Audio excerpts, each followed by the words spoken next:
Bismillahirrahmanirrahim. Assalamualaikum warahmatullahi wabarakatuh. Waalaikumsalam warahmatullahi wabarakatuh. Bismillahirrahmanirrahim. Alhamdulillahirabbil alamin wa sallallahu ala sayidina Muhammadin wa ala alihi wa sahbihi ajma'in. Subhanaka la ilma lana illa ma 'allamtana innaka antal alimul hakim.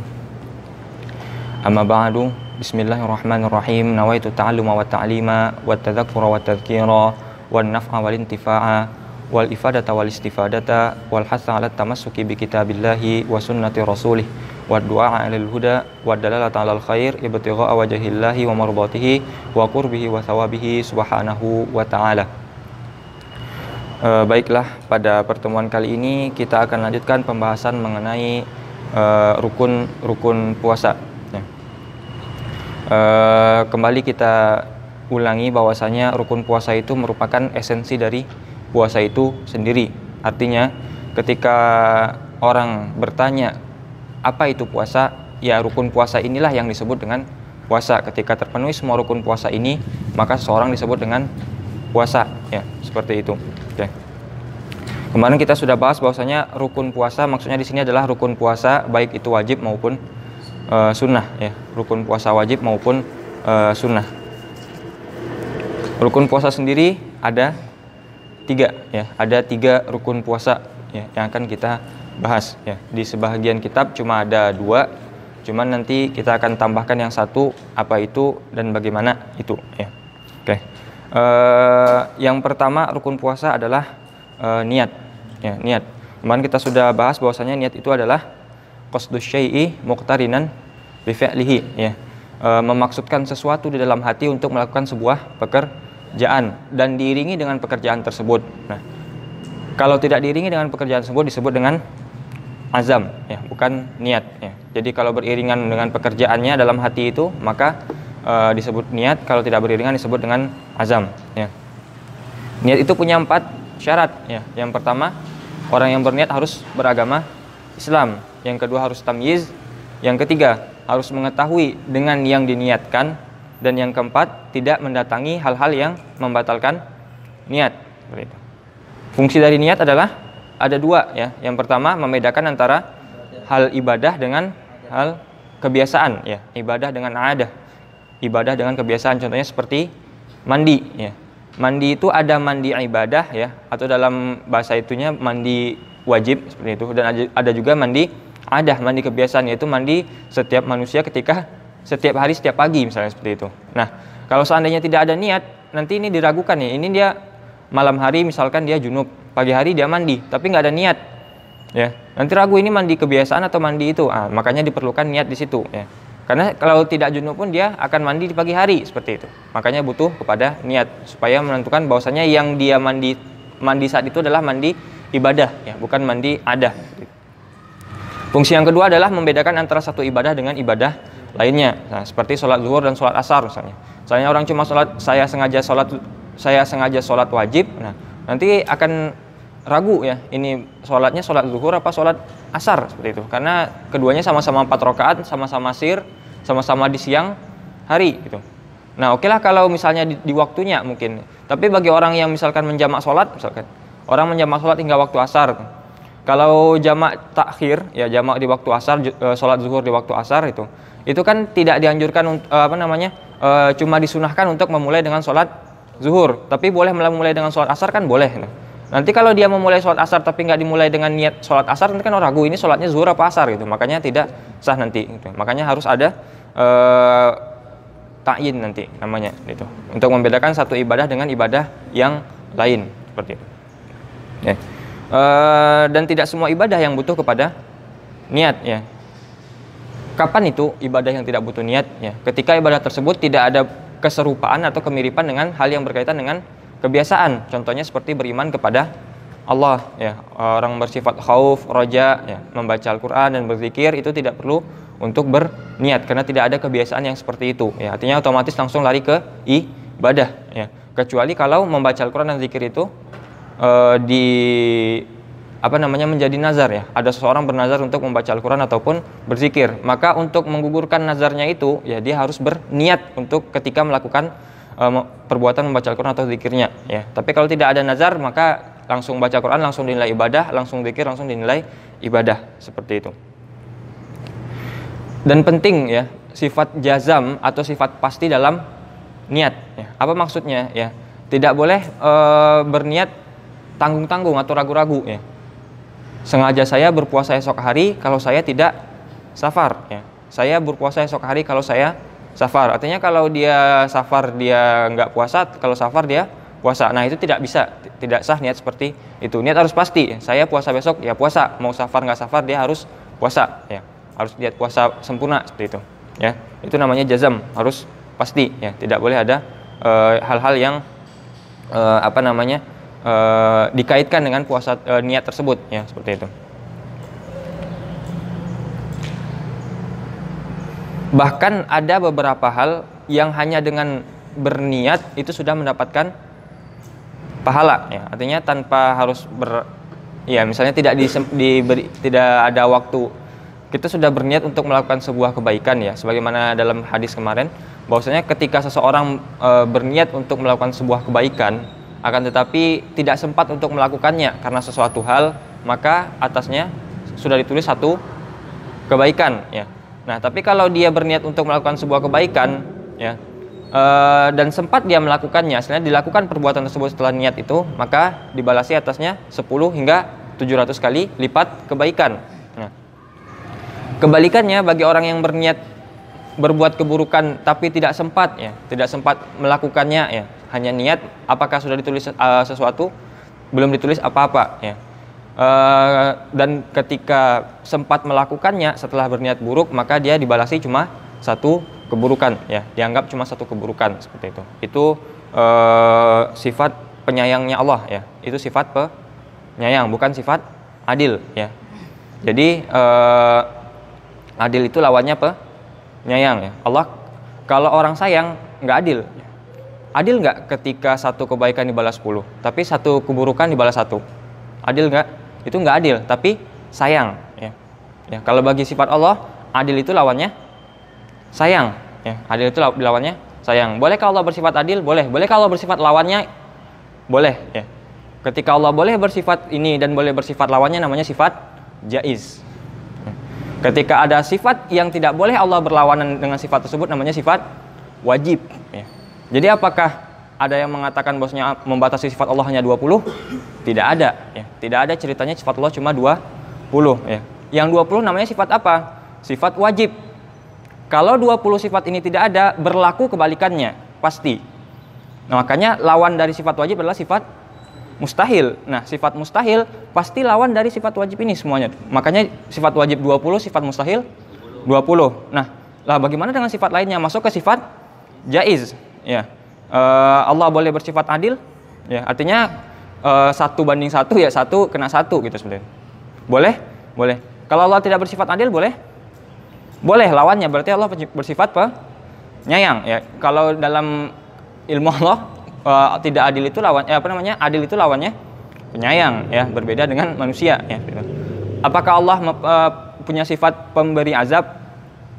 Iya, betapa banyak ya itu. Tapi bolehkah Allah tidak bersifat pemberi azab? Boleh. Berarti Allah bersifat pemberi nikmat. Bolehkah berlawanan? Boleh. Berarti namanya ini sifat jaiz ya. Bisa dipahami ya beda antara sifat wajib, sifat mustahil dan sifat jaiz ya. Jadi kalau misalnya ada orang mengatakan kenapa sifat Allah hanya dibatasi 20? Siapa yang mengatakan? Ya, sifat wajib yang 20. Lah kok cuma 20? Ya coba tambahkan 1 saja. Silahkan tambahkan apa itu?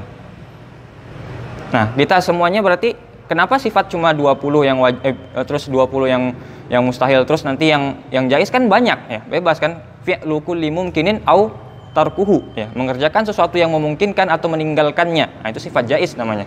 Nah, kesimpulan dari sifat-sifat Allah ini ya semuanya ada pada Asmaul Husna itu ya. Kenapa? Apa bedanya Asmaul Husna dengan sifat yang 20? Nah, kenapa cuma 20? Nah, karena yang ditemukan dalam dalil-dalilnya itu cuma 20 yang wajib, yang tidak boleh ada lawannya ya, seperti itu. Nah, bagaimana dengan sifat yang lainnya? Ya coba saja cari apa misalnya. Apa misalnya? Lupa. Mustahilkah Allah lupa? Mustahil lawannya apa? Ingat. Nggak ada. Lupa lawannya berilmu. Berarti orang berilmu nggak mungkin lupa. Berarti lupa itu masuk ke sifat bodoh. Ya. Sifat mustahil bodoh berarti, bukan lupa sendiri. Ya. Apalagi sifatnya? Apa? Marah ya. Marah masuk kemana ya? Ya, kalau marah berarti bukan sifat wajib. Kan Allah boleh marah? Boleh. Allah boleh tidak marah? Boleh. Berarti sifat jaiz. Ya. Marah Allah sifat jaiz, tidak marah Allah sifat jaiz. Ya, bisa dipahami ya. Itu sifat-sifat Allah ya. Itu akidah ya, seperti itu. Ya, makanya tidak ada yang mengatakan bahwasanya itu dibatasi ya. Lah, kenapa 20 ya? Emang dari dulu sudah, zaman Nabi sudah ada 7 qiraat. Emang dari dulu sudah ada pembagian bahwasanya i'rab itu rafa, nasab, khafat, jazam. Ya. Emang dari dulu sudah ada sifat 20 kan? Sama-sama semuanya belum gitu. Tapi setelah kebelakangan ya, kalau semuanya menerima pembatasan di akhir di masa setelah Nabi, berarti ada pembatasan juga di yang lain. Nggak boleh dipisahkan satu dengan yang lain seperti itu. Oke. Itu tambahan sedikit mengenai hadis ini ya. Supaya tidak salah paham. Oke. Bahkan perkara mubah itu bisa mendapatkan pahala hanya dengan niat ya, sebagaimana yang dikatakan oleh Imam Ibnu Ruslan dalam kitab Zubatnya ya. Kitab Zubat kumpulan 1000-an bait ya, yang isinya dengan berkaitan dengan fikih ya, seperti itu. Apa kata beliau? Lakin idza nawa bi aklihil quwa li taatillahi lahu ma qad nawa ya. Akan tetapi jika seseorang meniatkan perbuatan mubahnya, yang dalam hal ini beliau sebutkan adalah makan ya. Seseorang ketika meniatkan makannya ya, al-quwa li taatillahi ya, supaya agar dia kuat menjalankan perintah Allah atau ketaatan kepada Allah, lahu ma qad nawa ya. Maka baginya apa yang dia niatkan, artinya dia dapat pahala dari apa yang dia niatkan tersebut ya. Makanya perbuatan mubah ketika diniatkan untuk ketaatan, maka dia dapat pahala dari perbuatan mubah tersebut. Nah, selanjutnya kita masuk hukum mengenai talafuz bin niyah ya. Kemarin sudah dibahas ya. Fungsi dari talafuz bin niyah itu apa? Sebelum kita masuk ke hukumnya, apa fungsinya? Menghindari lupa, keraguan atau was-was ya. Kadang ada orang yang sering was-was ketika masuk mau berniat itu ya. Nah, makanya salah satu fungsinya dari talafuznya adalah hal-hal tersebut ya. Jadi ketika ada orang yang was-was ya, was-was itu dalam artian ragu terus ya, dia udah niat apa belum nih, niatnya benar apa salah tuh. Itu was-was ya. Was-was tidak hanya ketika niatnya masuk apa belum, was-was juga termasuk ketika dia ingat apa lupa niatnya ketika itu. Nah, caranya bagaimana supaya tidak was-was? Pertama, tenangkan diri sebelum sholat, artinya jangan buru-buru kalau bisa. Makanya dianjurkan kalau mau sholat jamaah di masjid itu sebelum azan datang ya, atau pas azan sudah datang di masjid. Jadi nggak buru-buru pas orang lagi sholat ya, apalagi ketemunya pas lagi ruku ya, itu bakal kejar-kejaran ya. Setelah menenangkan diri, tambahkan dengan talafuz bin niyah ya, jadi supaya makin tenang hati ya. Makin tenang hati, terus nanti sudah yakin dengan niatnya lalu berniat. Nah, kalau masih ada was-was setelah itu was-wasnya datang dari syaitan ya, karena insya Allah niat itu bukan suatu hal yang susah, yang sulit ya sebenarnya ya. Berniat itu bukan suatu hal yang sulit kalau misalnya dalam keadaan sudah tenang gitu. Makanya penting talafuz bin niyah itu. Nah, kalau merujuk dari kitab-kitab para ulama sendiri, apa hukumnya talafuz bin niyah? Nah, Syafi'iyah dan Hanafiyah ya, pendapat dari kalangan Hanafiyah dan Syafi'iyah mengatakan bahwasanya talafuz bin niyah itu hukumnya sunnah ya. Berbeda halnya dengan Malikiyah dan Hanabilah yang mengatakan bahwasanya itu adalah makruh ya. Berarti apakah boleh talafuz bin niyah? Hukumnya boleh, karena tidak ada satupun yang mengharamkan seperti itu.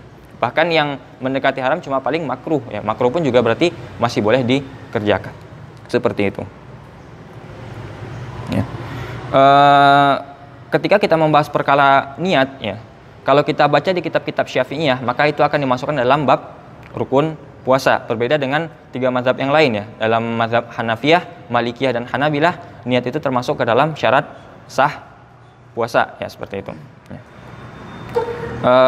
Ketika kita berniat untuk berpuasa ya, apakah harus mengkhususkan waktu ya, meniatkan sesuatu dalam hati?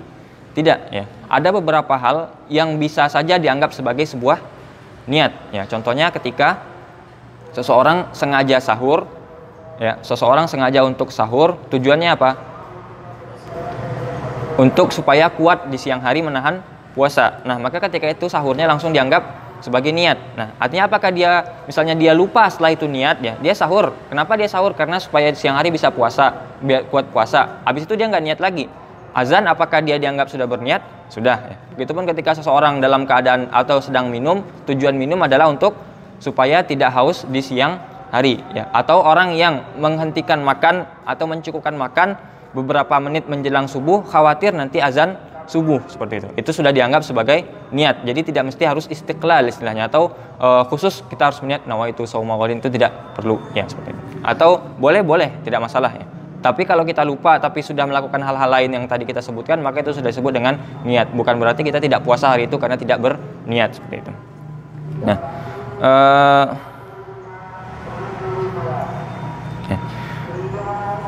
dan kemarin kita juga sudah bahas bahwasanya apakah niat itu ya ketika ada seorang berniat di awal malam, di pertengahan malam dia melakukan hal yang membatalkan puasa, lalu di akhir malam dia mau puasa, apakah dia harus ulang niat? Tidak ya, itu sebuah kaidah kemarin kita bahas ya. Wa tasihhun niyatu, sah niat itu, wa in ata bimunafin li shaumi ba'daha, sekalipun dia mendatangkan atau mendatangi hal-hal yang membatalkan puasa setelahnya. Artinya ketika orang di pagi hari dia di malam awal malam dia berniat, di pertengahan malam dia makan, minum, berhubungan suami istri atau bahkan gila ya. Lalu di menjelang subuh dia sudah sadar lagi, berarti dia tidak perlu untuk berniat lagi, cukup niatnya di awal malam tadi, seperti itu ya. Apakah perlu mentakyin sebuah niat ya, apa itu mentakyin ya? Merincikan detail perbuatan apa yang dikerjakan ya. Kalau memaksudkan perbuatan namanya qasdul fi'li ya, memaksudkan pekerjaan. Ada lagi namanya qasdut ta'yin ya, memaksudkan rincian dari pekerjaan tersebut. Nah, untuk puasa wajib apakah harus qasdut ta'yin? Harus ya. Jadi kalau misalnya mau puasa wajib ya harus puasa wajib apa?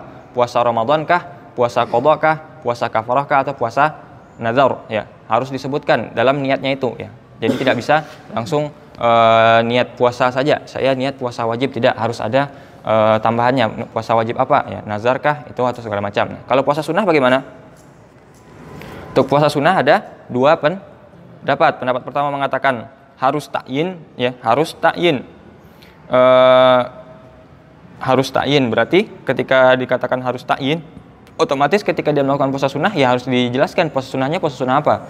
Puasa sunnah Asyura kah? Atau puasa sunnah Arafah kah? Seperti itu. Atau puasa sunnah yang lain harus dijelaskan. Ini pendapat yang dipegang oleh Imam Isnawi, dan begitu pun yang ternukil dalam kitab Al-Majmu' karangan Imam An-Nawawi. Seperti itu. Pendapat kedua mengatakan bahwasanya cukup dengan niat puasa sunnah mutlak ya. Saya sengaja puasa sunnah esok hari. Nah, kalau dia puasa pas ketika pada 10 Muharram berarti langsung jatuh puasa Asyura ya. Meskipun dia tidak meniatkan puasa Asyura hari itu ya.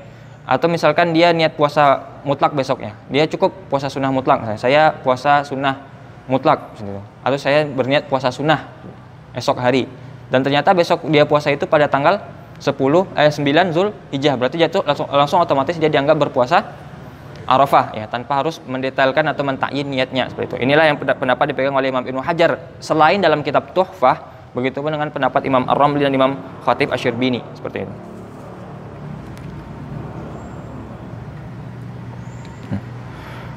Kalau dalam sholat kan kita mesti harus ada qasdul fardhi juga ya namanya. Aslinya menyebutkan lafaz wajib atau fardu dalam niat itu. Nah, ada redaksinya seperti itu. Nah, tapi kalau puasa apakah harus pakai fardu dan wajib juga?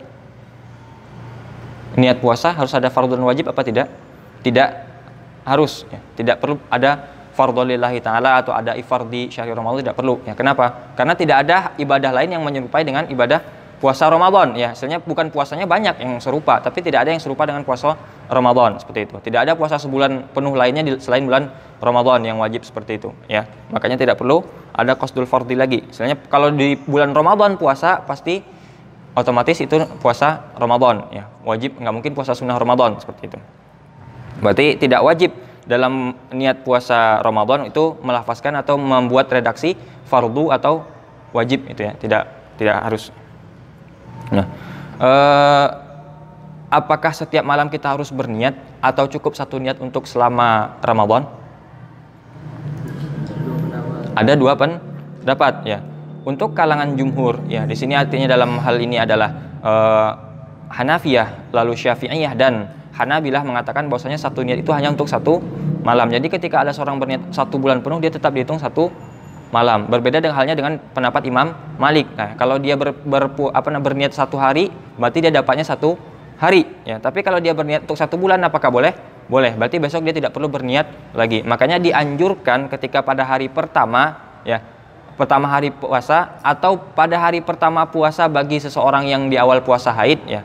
Ternyata kan kalau yang laki-laki itu insya Allah di hari pertama langsung puasa kan. Tapi kalau perempuan kan kadang hari pertama itu masih haid, ya. Jadi maksudnya kalau misalnya di hari kelima baru puasa pertama seperti itu misalkan. Nah, berarti pada hari kelima itu dianggap puasa pertamanya kan seperti itu.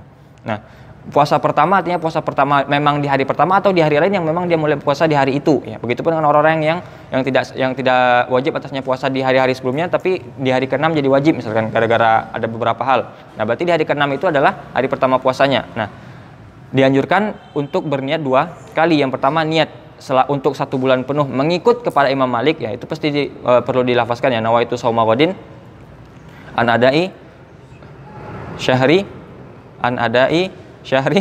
Ramadan, ya, seperti ini, ya. Bagaimana niat Imam Malik, ya? Intinya adalah ketika kita berniat untuk puasa 1 bulan penuh mengikut ke Imam Malik, seperti itu. Nah, yang kedua berniat puasa untuk hari itu. Saya berniat puasa untuk hari esok, seperti itu.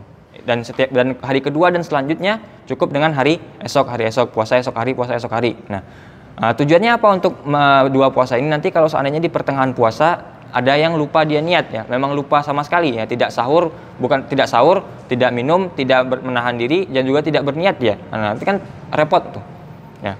Makanya nanti bisa dicarikan celahnya dengan cara mengikut mazhab Imam Malik seperti itu, ya. Ketika seseorang berniat untuk membatalkan puasa, apakah batal puasanya? Pendapat jumhur dalam hal ini adalah Hanafiyah, Syafi'iyah dan Malikiyah mengatakan bahwasanya tidak batal dengan hanya niat membatalkan puasa. Saya berniat untuk saya niat batal puasa hari ini di siang hari, misalnya. Tidak batal selama dia belum makan, ya, gitu, ya. Tapi menurut pendapat Hanabilah batal, ya, batal puasanya hanya dengan berniat puasa, ya, sekalipun belum makan juga, seperti itu, ya. Itu bedanya pendapat Hanabilah dengan pendapat jumhur, ya.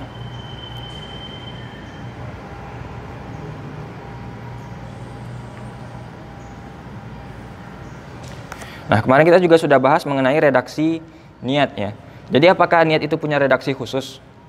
Tidak, ya. Tidak ada redaksi khusus untuk niatnya. Jadi boleh berniat dengan cara apa saja, yang penting terpenuhi syarat-syaratnya, ya, sebagaimana yang kita jelaskan tadi di atas seperti itu. Banyak syarat-syarat dari niat. Nah, semuanya harus ada ketika seseorang mau berniat, ya.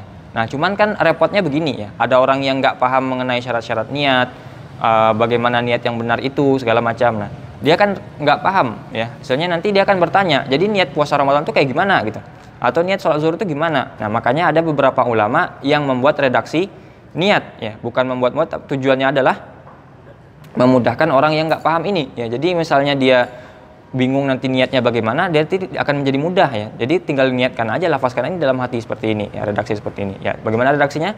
Nawaitu shauma ghadin an adai fardi syahri Ramadhana hadhihi sanati fardhan lillahi ta'ala, seperti itu. Bolehkah berniat dengan ini? Boleh, ya.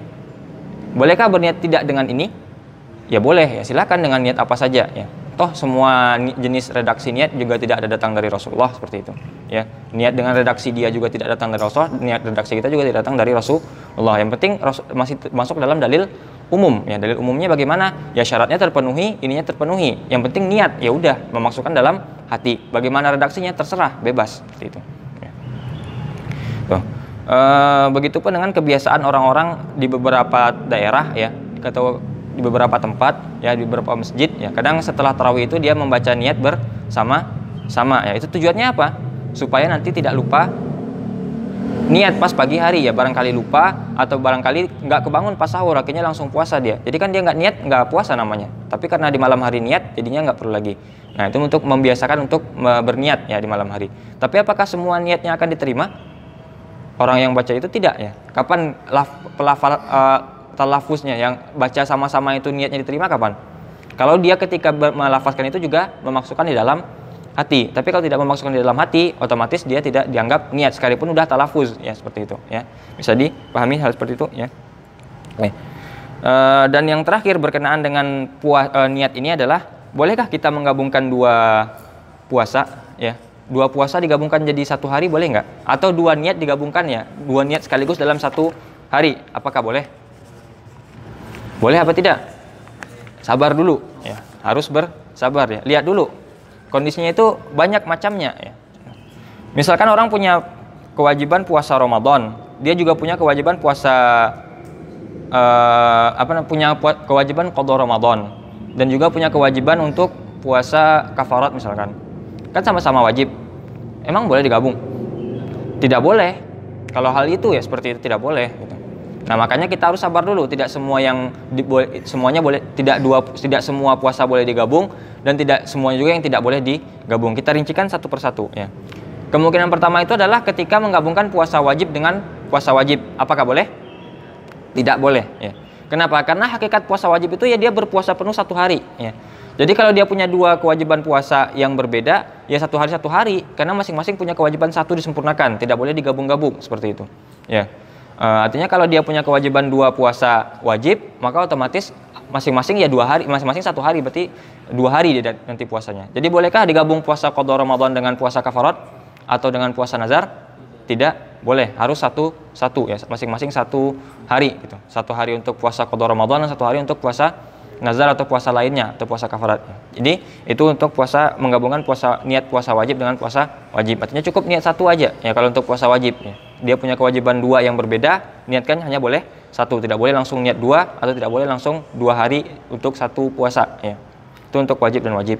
Yang kemungkinan kedua adalah menggabungkan antara puasa sunnah dengan puasa sunnah. Boleh apa tidak? Boleh, ya, boleh. Kalau tadi wajib dengan wajib itu tidak boleh, kalau sunnah dengan sunnah itu boleh. Nah, cuma ada 3 hal kasus di bawahnya, kemungkinan, ya seperti itu. Kemungkinan pertama adalah apakah meniatkan keduanya, atau meniatkan salah satu puasa, atau tidak meniatkan rincian puasa sama sekali. Paham, ya? Kan kita menggabungkan 2 puasa sunnah seperti itu. Nah, apakah kita membaca 2 puasa sunnahnya itu dalam niatnya? Misalnya saya puasa esok hari, puasa Arafah dan puasa hari Kamis misalkan. Atau membaca salah satunya saja, puasa hari Arafah dan kebetulan itu di hari Kamis misalkan. Atau atau kemungkinan yang ketiga adalah tidak mentakyin sama sekali. Nah, kemungkinan pertama itu adalah harus mentakyin keduanya. Jadi ketika ada 2 puasa sunnah yang dilakukan, maka kedua-duanya harus diniatkan, ya, sebagaimana pendapat Imam Al-Qurdi. Jadi misalkan orang mau puasa Arafah di hari Kamis, berarti dia niatnya sengaja saya puasa Arafah dan puasa hari Kamis, ya kan kedua-duanya puasa sunnah kebetulan di hari yang sama seperti itu. Begitupun misalkan orang punya kebiasaan puasa Daud dan pas beberapa hari di puasa Daudnya itu di hari Senin atau di hari Kamis, maka dia harusnya niatnya 2, mentakyin keduanya, ya. Sengaja saya puasa Daud, puasa sunnah Daud dan puasa sunnah hari Senin, seperti itu misalkan. Nah, itu kemungkinan pertama, mentakyin keduanya, pendapat Imam Al-Qurdi, seperti itu. Nah, pendapat kedua, ya, bahkan tidak perlu mentakyin keduanya, artinya puasa sunnah mutlak. Sebagaimana kita sebut tadi, bahwasanya apakah harus mentakyin? Apakah semua pendapat mengatakan puasa sunnah harus ditakyin? Tidak, ada pendapat yang mengatakan bahwasanya puasa sunnah itu tidak perlu takyin. Kalau bertepatan dengan hari dianjurkan puasa, langsung otomatis lari ke puasa itu, meskipun hanya puasa sunnah mutlak niatnya, seperti itu. Nah, makanya pendapat yang kedua ini tidak perlu takyin. Kemungkinan kedua tidak perlu takyin. Jadi misalkan besok hari Kamis dan tanggal 10 Muharram. Nah, dia berniat sengaja saya puasa sunnah esok hari. Nah, otomatis dia esok hari dianggap sebagai puasa Arafah, puasa Muharram, puasa Asyura 10 Muharram dan puasa hari Kamis juga. Ya, meskipun tidak diniatkan atau tidak dilafazkan dalam redaksi niatnya, seperti itu. Oke. Kemungkinan ketiga adalah mentakyin salah satu saja, ya. Artinya misalkan 10 Muharram hari Kamis, ya. Dia cukup niatkan satu saja, ya. Apakah itu dia meniatkan puasa Asyura kah? Otomatis dia dapat puasa Kamis meskipun nggak nyebut puasa Kamis, atau menyebutkan puasa hari Kamis tapi nggak nyebutkan Asyura, tapi tetap dapat dianggap sebagai berpuasa Asyura pada hari itu, seperti itu. Ya, ini pendapat Imam Al-Barizi, seperti itu. Bisa dipahami, ya. Ada 3 kemungkinan untuk menggabungkan 2 puasa sunnah, yaitu meniatkan kedua-duanya menurut pendapat Imam Al-Qurdi. Yang kedua bahkan tidak meniatkan kedua-duanya, atau yang pendapat ketiga mengatakan bahwasanya cukup mentakyin salah satu saja ya. Artinya ketika orang mentakyin salah satu, yang lain juga dianggap berpuasa itu meskipun tidak diniatkan menurut pendapat Imam Al-Barizi. Nah, yang ketiga yang rada ribet ya seperti itu.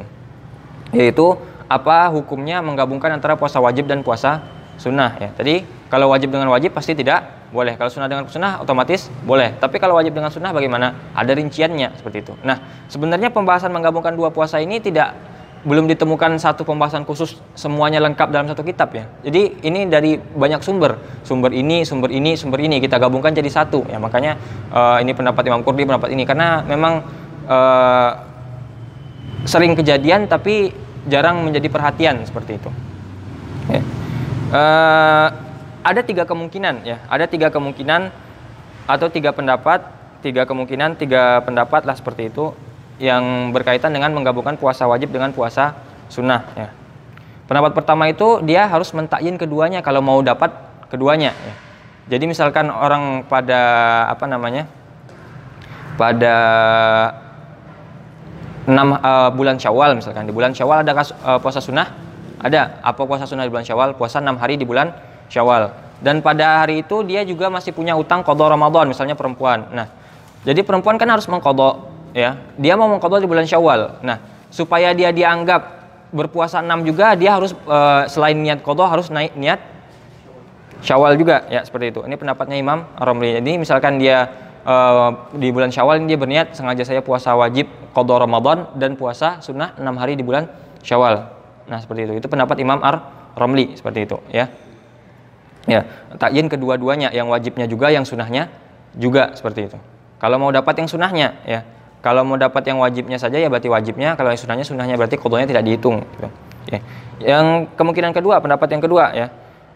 Ini menurut pendapat Hanabilah ya. Hanabilah mengatakan bahwasanya orang yang belum sempurna puasa Ramadannya ya, artinya dia masih punya utang qadha, dia belum boleh puasa 6 ya. Ini pendapat Hanabilah ya. Pendapatnya Hanabilah mengatakan bahwasanya orang yang belum sempurna puasa Ramadan artinya masih punya utang qadha, dia tidak boleh untuk berpuasa 6. Jadi ketika dia masuk di bulan Syawal dia harus puasa qadha dulu ya. Setelah selesai qadha baru puasa 6 seperti itu. Artinya mentakyin harus satu-satu, tidak boleh mentakyin langsung digabung dua ya. Puasa wajib dan sunnah tidak boleh digabung sekaligus menurut pendapat yang kedua ini. Nah, dan pendapat yang ketiga, dan pakailah pendapat ini ya. Pendapat ketiga apa itu? Ya. Cukup takyin yang wajib saja. Ya, cukup takyin yang wajib saja. Artinya sebutkan, niatkan yang wajib saja, tidak perlu niatkan yang sunnah. Tapi insya Allah sunnahnya sudah terhitung ya, ini untuk aman-aman ya. Kenapa? Karena nanti khawatir ya, bisa jadi nanti ada pendapat yang lain yang mengatakan harus, yang tidak harus. Yang tidak harus ini karena nanti bisa jadi nanti tidak diterima puasanya kalau digabung-gabung seperti itu ya. Boleh tidak menggabungkan dua puasa dalam satu hari? Boleh. Puasa wajib dan sunnah? Boleh. Tapi apakah harus berniat keduanya? Tidak. Niatnya salah satu saja, yaitu yang wajibnya ya. Ya, boleh menggabungkan dua puasa, boleh. Niatnya yang wajibnya saja. Nanti kena sunnahnya otomatis. Kalau niat sunnahnya saja, apakah kena wajibnya? Tidak. Ya. Contohnya ketika orang punya qadha Ramadan dan dia punya puasa, dia mau puasa 6 hari di bulan Syawal. Pas 6 hari misalnya, dia utang 6 hari di bulan Ramadan dan mau puasa 6. Nah, pada bulan Syawal itu cukup niatkan puasa qadha Ramadan 6 hari, otomatis dia langsung puasa Syawal. Tidak perlu niat puasa Syawal. Tidak perlu niat puasa Syawal. Puasa qadha Ramadan saja, seperti itu.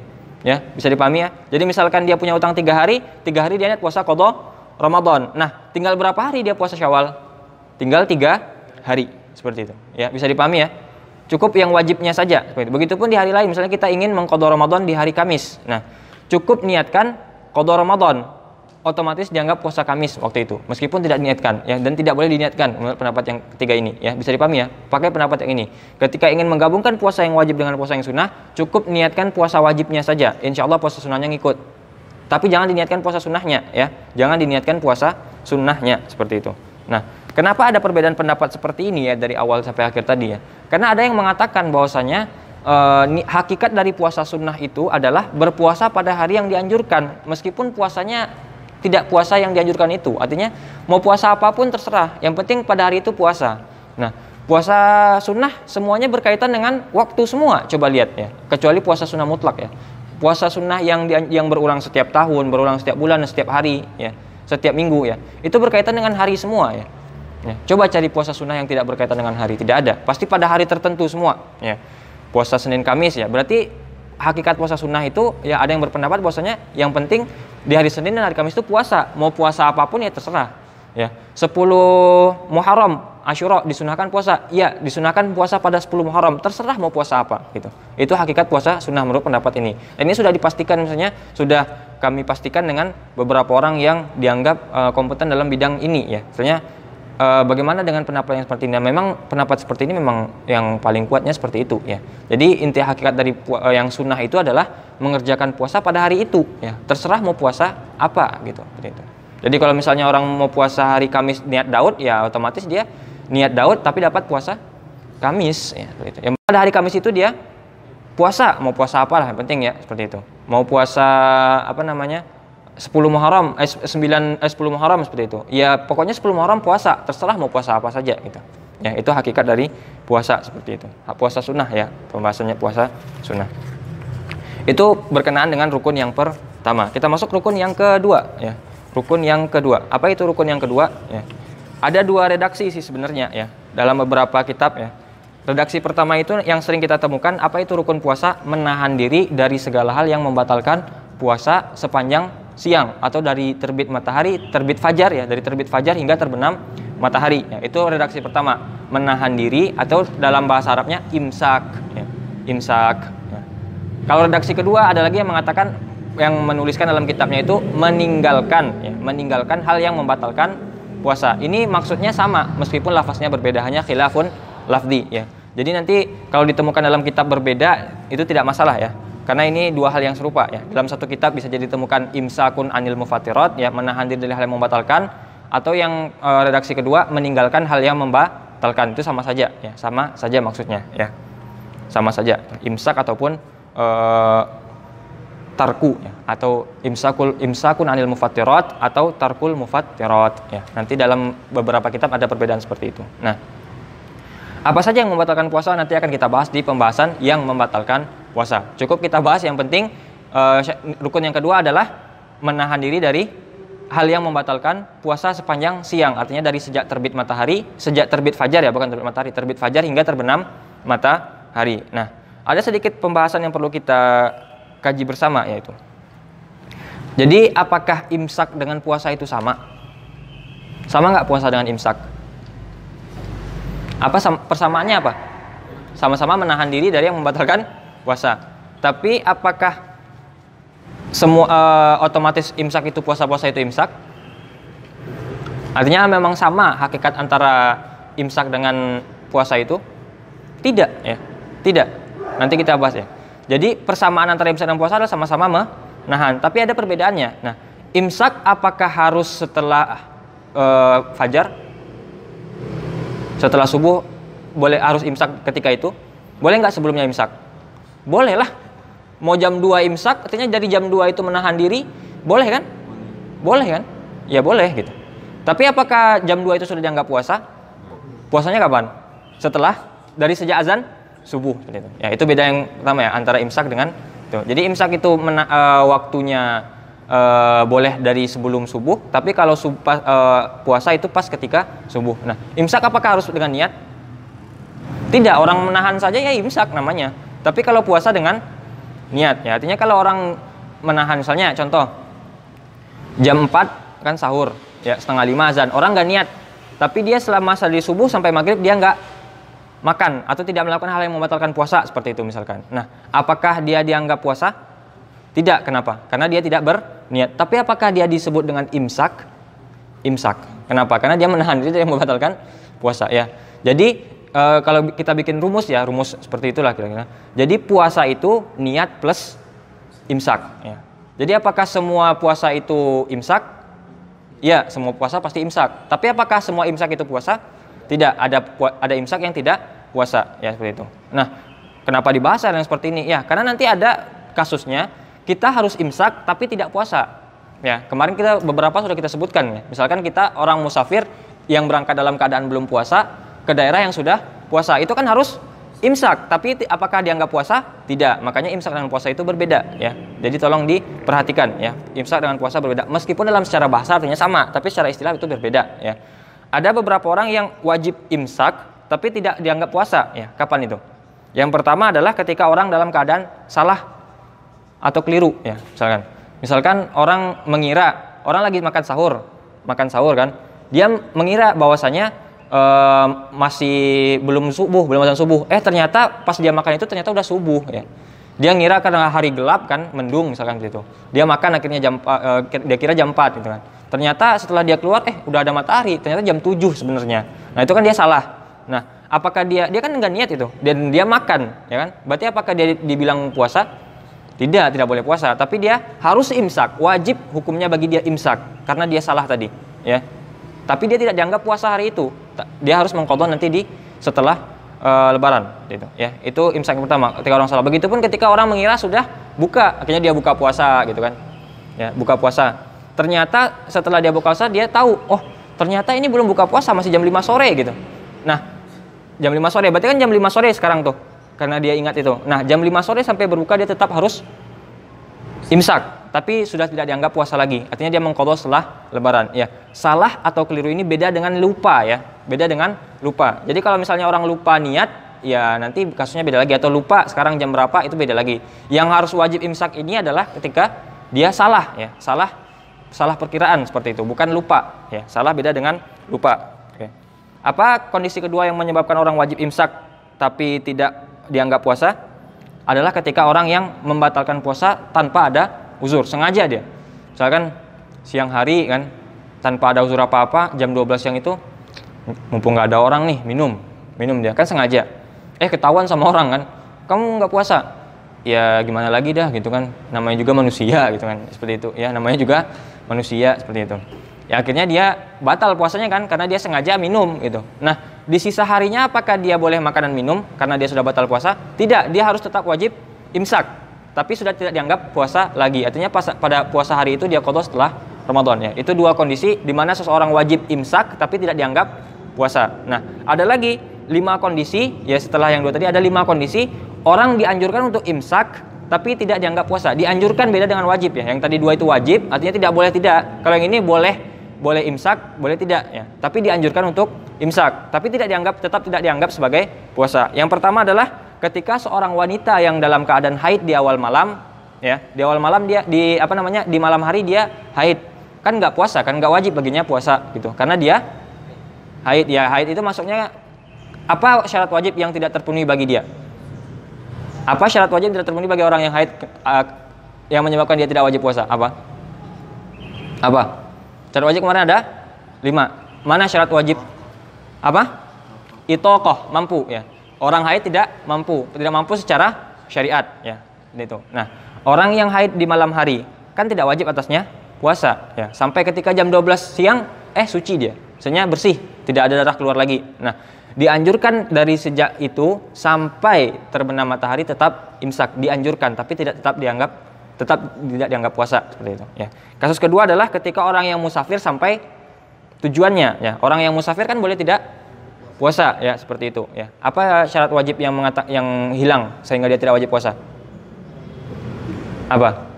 Orang mukim ya. Syarat wajib puasa adalah iqamah, orang harus mukim ya.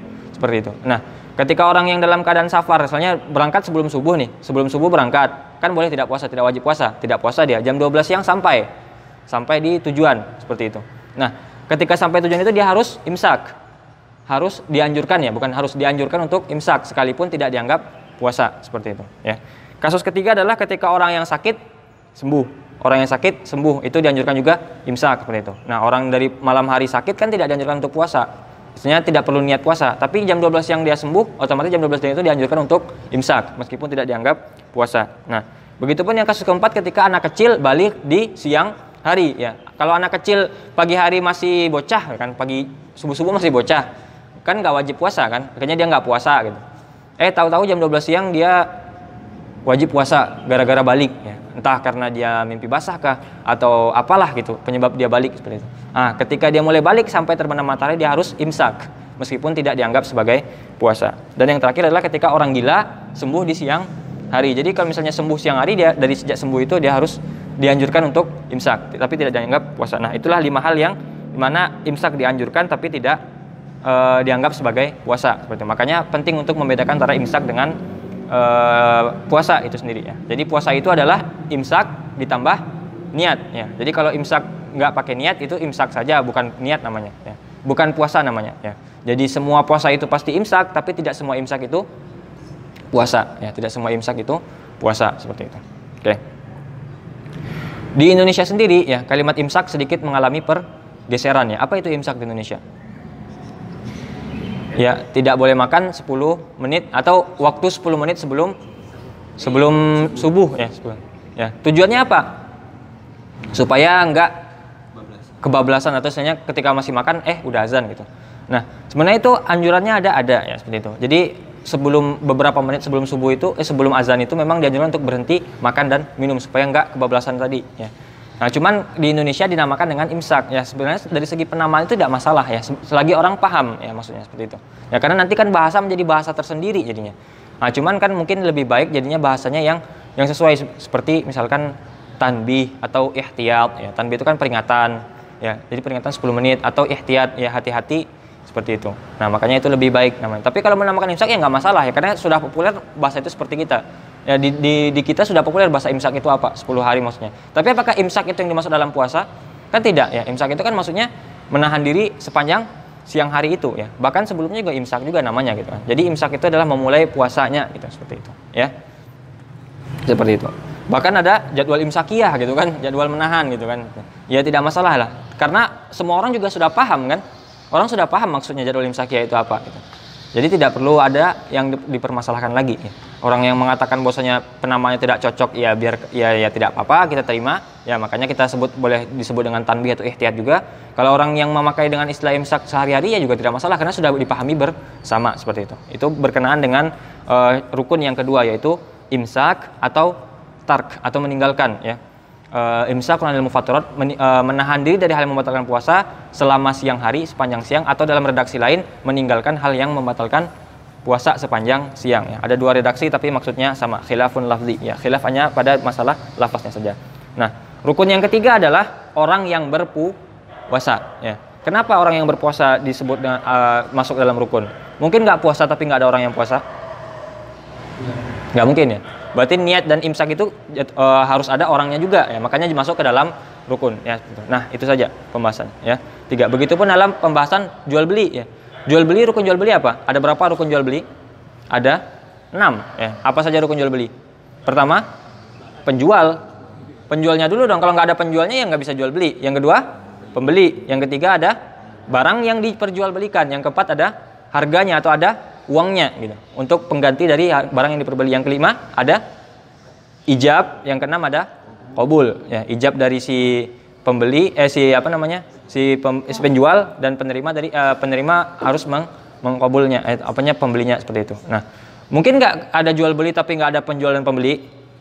Nah, makanya ya orang yang menjual itu termasuk dalam rukun jual beli sebagaimana puasa ya. Mungkin nggak orang puasa tapi nggak orang berniat dan menahan diri tapi nggak ada orang yang berpuasanya, tidak mungkin ya, pasti ada orang yang berpuasa. Makanya rukun yang ketiga itu adalah orang yang berpuasa seperti itu. Nah, maka kalau yang ketiga inilah yang kadang tidak ditemukan di beberapa kitab ya, tapi maksudnya sama semuanya meskipun mengucapkan dua seperti itu. Ada yang mengatakan rukun 2, yang ketiga ini tetap dia anggap seperti itu tapi tidak dimasukkan dalam rukun. Ada yang memasukkannya dalam rukun ya. Jadi rukun puasa ada 3. Yang pertama niat, yang kedua menahan diri dari hal yang membatalkan puasa atau meninggalkan hal-hal yang membatalkan puasa sepanjang siang, dan yang ketiga adalah orang yang berpuasa seperti itu. Nah, 3 rukun puasa. Oke.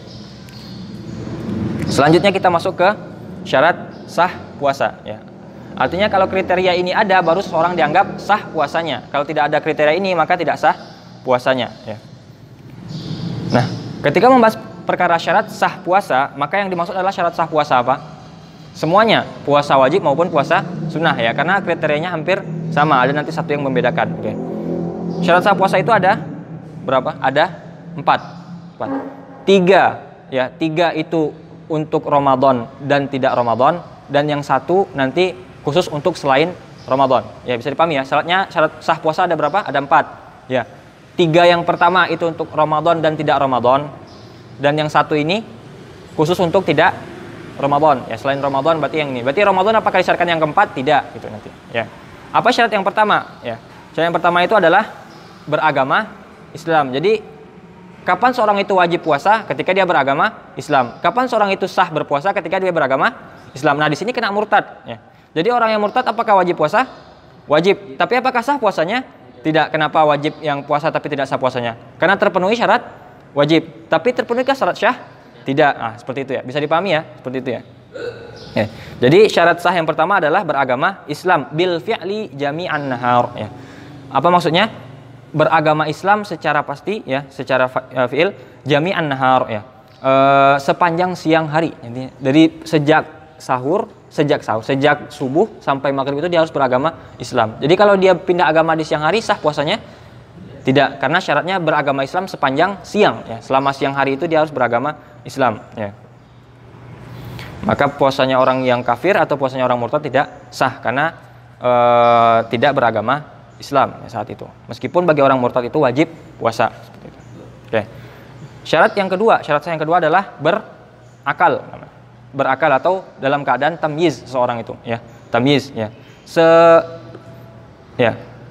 Meskipun secara hukum ya, Nah, gini maksudnya ya. Syarat yang kedua tadi adalah berakal. Nah, apa yang menyebabkan orang hilang akal? Hilang akal ada berapa? Ada 4. Apa saja?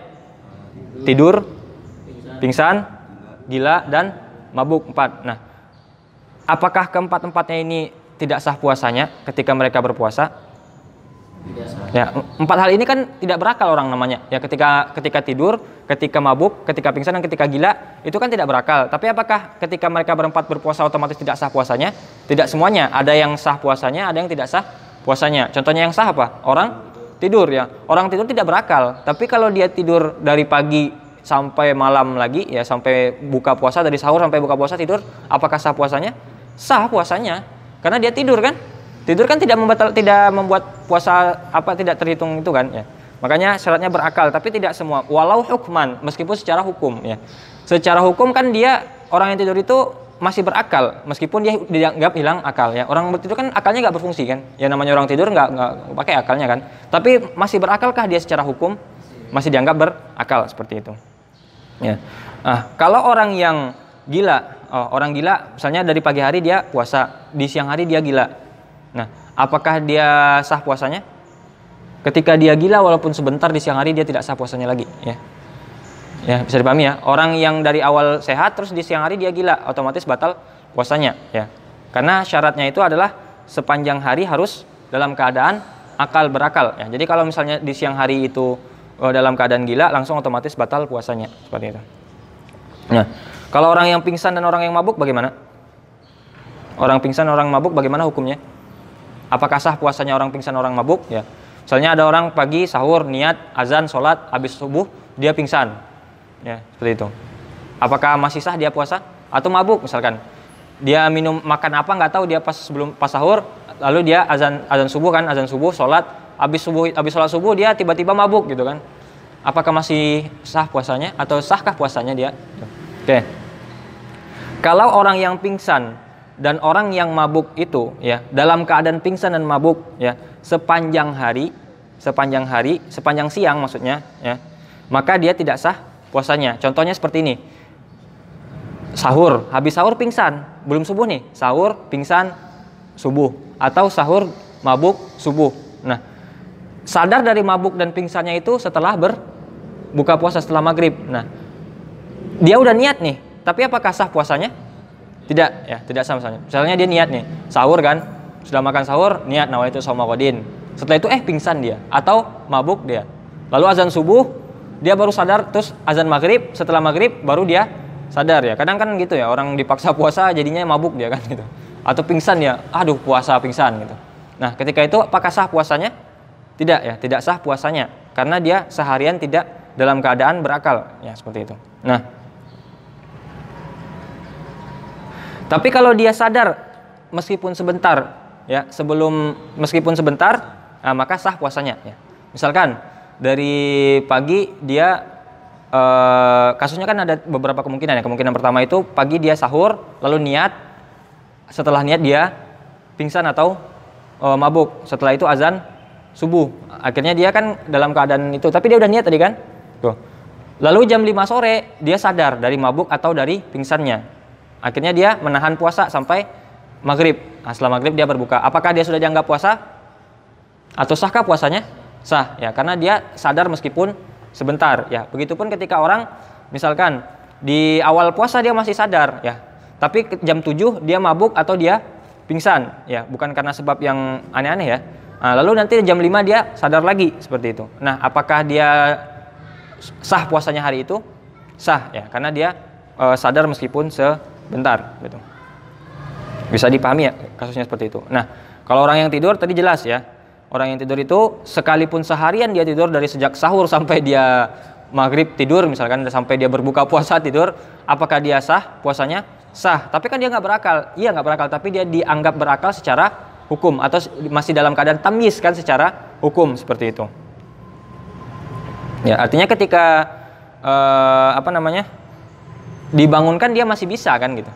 Ya kan? Orang tidur dibangunkan kan masih bisa. Kalau orang puasa orang pingsan dibangunkan bisa nggak? Bangun nggak bisa gitu. Orang mabuk dibangunkan sadar nggak dia? Sadar tidak. Orang gila dibangunkan sadar nggak? Nggak gitu. Makanya tidur itu hukumnya agak berbeda sedikit seperti itu. Nah, syarat sah yang ketiga adalah suci atau terhindar dari haid dan nifas atau haid, nifas dan melahirkan ya. Sepanjang siang hari. Artinya dari sejak subuh sampai maghrib itu tidak boleh haid ya. Jadi misalkan kasusnya seperti ini. Dia malam hari puasa, setelah malam hari dia sahur, setelah sahur haid, lalu azan. Wajibkah bagi dia puasa? Wajibkah bagi dia puasa? Tidak wajib baginya puasa. Nah, tidak wajib puasa tapi puasa dia ya. Kan ada orang tidak wajib puasa tapi kalau puasa kan tetap sah puasanya ada gitu. Tapi kalau dia puasa sahkah puasanya? Tidak, kenapa? Karena dia tidak terpenuhi syarat sah yaitu haid ya. Syarat sah itu tidak boleh haid. Ya, makanya tidak sah puasa seperti itu. Begitupun dengan orang yang di awal puasa dia masih belum haid, tapi di tengah puasa dia haid. Nah, apa hukumnya di tengah puasa itu? Langsung puasanya batal, tidak sah puasanya seperti itu ya. Meskipun di akhir siang ya, maksudnya dari pagi nih, dari subuh ya, dari jam 4:30 dia masih suci, niat dia udah puasa, dia akhirnya puasa. Nah, buka itu anggaplah jam 6 sore tepat ya, jam 6 tepat. Jam 5 lewat 55 haid dia. Apakah sah puasanya? Ya mohon maaf, harus ulang lagi nanti setelah lebaran 1 hari gitu. Atau beberapa hari dia puasa ya. Meskipun sedikit lagi waktunya untuk berbuka ya, gitu. Akan tetapi ketika dalam keadaan yang seperti ini, kasus kedua ini ya, di awal dia puasa terus dia di tengahnya batal puasanya gara-gara haid, tetap disunahkan untuk imsak, tidak disunahkan untuk imsak meskipun tidak dianggap puasa lagi ya, seperti itu. Nah, tapi apakah orang yang haid dan nifas itu mesti tidak boleh imsak misalkan? Artinya dia tetap niat puasa nih, niat puasa dari pagi ya, dari pagi dia niat puasa, dia haid nih, dia tahu haid tapi dia pengen puasa aja, boleh nggak? Haram ya. Kalau dia berniat justru haram, dia haram berniat puasa karena dia tidak wajib puasa dan tidak sah puasanya dengan itu ya. Haram ya. Tapi tidak wajib juga dia makan. Bisa dipahami ya. Apakah seorang wanita itu ketika dalam keadaan haid sebelum subuh boleh untuk imsak ya, imsak dengan niat puasa? Tidak. Kalau imsak saja tentu boleh kan. Ya mau imsak ya silakan imsak gitu. Tapi apakah dengan niat puasa nih, saya mau imsak besok tapi dengan niat puasa, boleh nggak? Haram ya, haram, justru haram, perbuatannya haram. Tapi tidak mesti dengan makan juga, artinya bukan berarti kan imsak haram ya berarti makan ya nggak juga gitu. Kalau mau nggak makan ya nggak masalah, yang penting jangan imsak dengan niat puasa. Artinya jangan niat puasa kalau lagi haid, seperti itu ya. Bisa dipahami yang ketiga. Nah, 3 syarat ini ya, ini syarat sah untuk puasa Ramadan, syarat sah untuk puasa Ramadan dan puasa lainnya juga. Artinya semua puasa syarat sahnya 3 ini harus ada. Nah, selain puasa Ramadan tambah 1 syarat lagi. Selain puasa Ramadan tambah 1 syarat lagi. Syarat yang keempat. Apa itu? Syarat yang keempat. Mengetahui bahwasanya hari dia puasa itu memang hari dibolehkan untuk puasa. Misalkan orang mau mengqadha Ramadan, atau orang mau pengen puasa Daud, atau pengen puasa apalah itu. Itu kan tidak pada bulan Ramadan kan. Makanya ini tidak ada kaitannya dengan puasa Ramadan. Mau puasa esok hari. Tapi dia nggak tahu, atau dia nggak, kalau kita tahu besok itu kan masih tanggal 8 Zulhijjah atau atau tanggal berapa gitu yang dibolehkan puasa. Berarti kan boleh puasanya. Tapi kalau seandainya besok tanggal hari tasyrik misalkan tanggal 13 Zulhijjah, apakah boleh dia puasa? Tidak, karena hari tasyrik. Nah, dia harus tahu besok boleh puasa apa enggak gitu, syarat sahnya. Kalau misalnya dia nggak tahu besok boleh puasa apa enggak, tidak sah puasanya. Makanya harus tahu ya. Besok boleh puasa apa enggak kalau dia mau puasa besok ya, selain puasa Ramadan. Ya kalau puasa Ramadan pasti di hari Ramadan, nggak mungkin di luar Ramadan. Tapi kalau qada Ramadan itu beda lagi kasusnya. Masuk syarat yang keempat ini. Makanya syarat yang nomor 4 ini mencakup orang yang mencakup puasa selain puasa Ramadan ya. Kalau yang 3 syarat sah pertama tadi itu untuk puasa Ramadan dan selain puasa Ramadan, artinya semua jenis puasa syarat sahnya 3 tadi ya. Tapi untuk selain puasa Ramadan tambah 1 syarat lagi. Apa itu? Mesti mengetahui bahwasanya hari dia berpuasa itu memang hari dibolehkan untuk berpuasa ya. Jadi kalau misalnya dia tidak tahu atau belum tahu, maka otomatis dia tidak sah puasanya. Harus memastikan dulu besok itu memang boleh puasa apa tidak ya. Seperti itu. Bisa dipahami? Ya, bisa dipahami ya. Jadi misalnya besok hari tasyrik, dia nggak tahu besok hari tasyrik, tapi dia puasa, apakah sah puasanya? Tidak, karena dia tidak terlengkapi syarat sah. Apa syarat sahnya yang keempat? Harus tahu besok dalam keadaan puasa boleh puasa apa atau tidak seperti itu. Itu syarat sah puasa. Ada 4 hal yang merupakan syarat puasa. Kita ulangi sekali lagi ya, syarat sah puasa maksudnya adalah syarat sah puasa baik itu wajib ataupun sunnah. Nah, syarat sah puasa ada 4. Yang pertama, beragama Islam sepanjang siang ya. Maksudnya siang adalah dari sejak terbit fajar sampai terbenam matahari, sejak subuh sampai maghrib. Sepanjang siang harus beragama Islam. Nah, kalau dia kafir di pertengahan malam atau sebelum subuh, maka dia tidak sah puasanya meskipun dia berniat puasa ya. Yang kedua adalah orang yang berakal, harus berakal ya. Supaya sah harus berakal atau tamyiz ya, atau tamyiz seperti itu syaratnya. Nah, tapi apakah semua orang yang tidak berakal itu tidak sah puasanya? Tidak juga ya. Ada beberapa orang yang dianggap tidak berakal ya, dia tidak berakal dalam keadaan itu, tapi dia sah puasanya karena dia dianggap tamyiz atau berakal secara hukum. Contohnya orang yang tidur ya. Orang yang tidur itu kan tidak berakal ya. Karena termasuk zawalul akal itu adalah an-naum ya, tidur. Ya, yang menghilangkan akal itu adalah tidur. Nah, tapi dia masih dianggap berakal secara hukum karena dia masih bisa disadarkan, masih bisa dibangunkan. Ya, berbeda halnya dengan orang yang gila. Nah, orang yang gila meskipun sebentar di siang hari ya, maka puasanya tidak sah. Berarti untuk sehat artinya tidak gila itu harus dari awal subuh sampai maghrib ya. Kalau sebentar saja di siang hari dia gila, berarti otomatis puasanya tidak sah. Nah, bagaimana dengan orang yang pingsan, orang yang mabuk ya? Kalau dia seharian artinya sebelum subuh sampai setelah maghrib dia dalam keadaan tidak sadar ya, atau dalam keadaan mabuk atau pingsan, dan dia sudah berniat, apakah sah puasanya? Tidak, meskipun sudah berniat. Tapi kalau dia sadar meskipun sebentar di siang hari, apakah sah puasanya? Sah ya, meskipun sebentar. Dengan syarat dia niat dulu di awal ya. Kalau dia belum niat di awal ya tidak dianggap puasanya seperti itu. Dan yang syarat yang ketiga adalah suci dari atau terhindar dari haid dan nifas dan melahirkan. Haid, nifas dan melahirkan. Nah, melahirkan ini tambahannya meskipun dia hanya melahirkan segumpal darah, misalnya dia melahirkan, misalnya prematur atau ada apalah gitu, akhirnya dia harus melahirkan, tapi yang keluar cuma segumpal darah misalkan, atau segumpal daging seperti itu.